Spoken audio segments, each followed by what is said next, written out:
ಯುವಕರಲ್ಲಿದ್ದೀರಿ, ಒಂದು ವಿಚಾರವನ್ನ ಹೇಳಿ ನನ್ನ ಮಾತನ್ನು ನಾನು ಕೊನೆಗೊಳಿಸ್ತಾ ಇದ್ದೇನೆ. ನಮ್ಮ ಸಮುದಾಯದ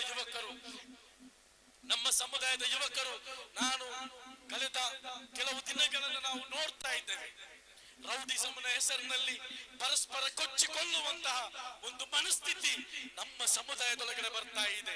ಅಕ್ಕಪಕ್ಕದಲ್ಲಿದ್ದಂತವರು, ಜೊತೆಯಾಗಿದ್ದಂತವರು, ಮಸೀದಿಯಲ್ಲಿ ಸಿಗ್ತಾ ಇದ್ದಂತವರು, ಮದುವೆ ಸಮಾರಂಭಗಳಲ್ಲಿ ಒಗ್ಗೂಡ್ತಾ ಇದ್ದಂತ ನಮ್ಮ ಮುಸ್ಲಿಂ ಸಮುದಾಯದ ಯುವಕರು ಪರಸ್ಪರ ರೋಡಿನಲ್ಲಿ ಪರಸ್ಪರ ಕತ್ತಿಗೆ ಕತ್ತಿಕೊಟ್ಟು ಇವತ್ತು ಜೀವವನ್ನು ಹೀರುವಂತಹ ಮನಸ್ಥಿತಿ ಈ ಸಮುದಾಯದಲ್ಲಿ ಬೆಳೆದಿದೆ ಎಂದಾದ್ರೆ ಇದರ ಜವಾಬ್ದಾರಿ ಯಾರು?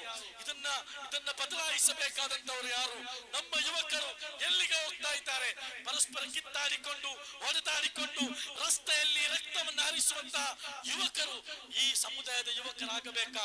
ಯಾರು ಇದರ ಬಗ್ಗೆ ಜಾಗೃತಿಯನ್ನು ಮೂಡಿಸಬೇಕಾದದ್ದು ನಾವು ಮತ್ತು ನೀವಾಗಿದೆ. ನಮ್ಮ ಯುವಕರು ಸಮಾಜದ ಒಳಿತಿಗಾಗಿ ಕೆಲಸವನ್ನ ಮಾಡಬೇಕು. ನಮ್ಮ ಯುವಕರು ಸಮಾಜದಲ್ಲಿ ಒಳ್ಳೆಯ ಕೆಲಸಗಳಿಗಾಗಿ ಉಪಯೋಗ ಬೇಕು. ಒಂದು ಕುಟುಂಬದಿಂದ ಒಂದು ಮಗು ಬೆಳೆದು ನಾಳೆ ಉತ್ತಮವಾದಂತಹ ದಾರಿಯಲ್ಲಿ ಹೋದಾಗ ಆ ಕುಟುಂಬ ಒಳ್ಳೆಯದಾಗುತ್ತೆ. ಒಂದು ಊರಲ್ಲಿರುವಂತಹ ಎಲ್ಲಾ ಕುಟುಂಬಗಳು ಒಳ್ಳೆಯದಾದಾಗ ಆ ಇಡೀ ಸಮುದಾಯ, ಇಡೀ ಸಮಾಜ ಒಳ್ಳೆಯದಾಗುತ್ತೆ. ನಮ್ಮ ಯುವಕರು ಡ್ರಗ್ಸ್ಗಳಿಗೆ, ಮಾಫಿಯಾಗಳಿಗೆ, ಸ್ಮಗ್ಲಿಂಗ್ಗಳಿಗೆ ಬಲಿಯಾಗಬೇಕಾದಂತಹ ಯುವಕರು ಮುಸ್ಲಿಂ ಸಮುದಾಯದ ಯುವಕರಲ್ಲ. ನಮ್ಮ ಸಮುದಾಯದ ಯುವಕರನ್ನ ರೌಡಿಸಂಗೆ ಕಳುಹಿಸುವಂತವರು ಯಾರಿದ್ದಾರೋ ಅಂತವರನ್ನು ಬಹಿಷ್ಕರಿಸಬೇಕಾದಂತಹ ಒಂದು ಅನಿವಾರ್ಯತೆ ಇದೆ.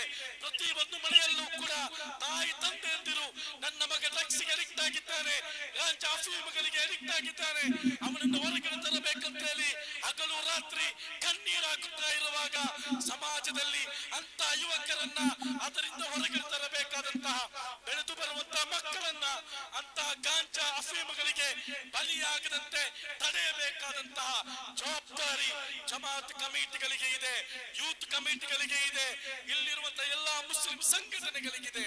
ನಮ್ಮ ಯುವಕರನ್ನ ಒಳ್ಳೆಯ ದಾರಿಗೆ ಕಲಿಸೋಣ, ಉತ್ತಮ ವಿದ್ಯಾಭ್ಯಾಸವನ್ನು ನೀಡೋಣ. ಕೇವಲ ಒಂದು ಊರಿನ 2-3 ಮಕ್ಕಳು 95% ಮಾರ್ಕ್ ತೆಗೆದಾಗ ಸನ್ಮಾನ ಮಾಡುವುದಲ್ಲ, ಬದಲಾಗಿ ನಿಮ್ಮ ಜಮಾತಿನಲ್ಲಿರುವಂತಹ ಪ್ರತಿಯೊಂದು ಮನೆಯ ಪ್ರತಿಯೊಂದು ಮಗು ಕೂಡ ಉತ್ತಮವಾದಂತಹ ಭವಿಷ್ಯವನ್ನ ರೂಪಿಸಬೇಕು. ಅದಕ್ಕಾಗಿ ನಾವು ಕೆಲಸವನ್ನ ಮಾಡಬೇಕು. ಯಾರೆಲ್ಲ ಇಂತಹ ಕೆಲಸದಲ್ಲಿದ್ದಾರೋ ಅವರನ್ನ ಅದರಿಂದ ಹೊರಗಡೆ ತಂದು ಒಂದು ಸಮಾಜದಲ್ಲಿ ಉತ್ತಮ ವ್ಯಕ್ತಿಯನ್ನಾಗಿ ರೂಪಿಸಲಿಕ್ಕೆ ಈ ವೇದಿಕೆಗಳು, ಈ ಸಂಘಟನೆಗಳು, ಈ ಜಮಾತ್ ಕಮಿಟಿಗಳು ಮುಂದಾಗಬೇಕು. ಇಲ್ಲದಿದ್ರೆ ಮುಂದೊಂದು ದಿನ ನಾವು ತಲೆಗೆ ಕೈ ಇಡಬೇಕಾದಂತಹ ಒಂದು ಅನಿವಾರ್ಯ ಪರಿಸ್ಥಿತಿ ಇಲ್ಲಿ ಉಂಟಾಗಬಹುದು. ಹಾಗಾಗಿ ನಾವೆಲ್ಲರೂ ಕೂಡ ಪ್ರತಿಯೊಂದು ಈ ಲೈವ್ ಹೋಗ್ತಾ ಇರುವ ಕಾರಣಕ್ಕಾಗಿ ಹೇಳ್ತಾ ಇದ್ದೇನೆ, ಈ ಜಿಲ್ಲೆಯ ಪ್ರತಿಯೊಂದು ಜಮಾತುಗಳು ಕೂಡ ಈ ವಿಚಾರವನ್ನ ಬಹಳ ಗಂಭೀರವಾಗಿ ಪರಿಗಣಿಸಬೇಕು. ನಾವು ನೋಡ್ತಾ ಇದ್ದೇವೆ, ನಾವು ಕೇಳ್ತಾ ಇದ್ದೇವೆ, ಎಲ್ಲಿಯವರೆಗೆ ಅಂತ ಹೇಳಿದ್ರೆ ಕಾಲೇಜುಗಳಿಗೆ ಮನೆಯಿಂದ ಹೊರಟು ಬರುವಂತಹ ಮಕ್ಕಳು ಶಾಲೆಗೆ ಹೋಗದೆ ಇನ್ನೆಲ್ಲ ಹೋಗಿ ಮೋಜು ಮಸ್ತು ಮಾಡುವಂತಹ ಒಂದು ಪರಿಸ್ಥಿತಿ ನಮ್ಮ ಜಿಲ್ಲೆಯಲ್ಲಿ, ಮಂಗಳೂರು ನಗರದಲ್ಲಿ ನಮ್ಗೆ ಕಾಣಲಿಕ್ಕೆ ಸಾಧ್ಯವಾಗ್ತಾ ಇದೆ. ಇದಕ್ಕೆ ತಡೆದರಬೇಕಾದ್ರೆ ಮಕ್ಕಳಲ್ಲಿ ಧಾರ್ಮಿಕವಾದಂತಹ ವಿದ್ಯಾಭ್ಯಾಸವನ್ನ ಹೆಚ್ಚಾಗಿ ಉತ್ತೇಜಿಸಬೇಕಾಗಿದೆ.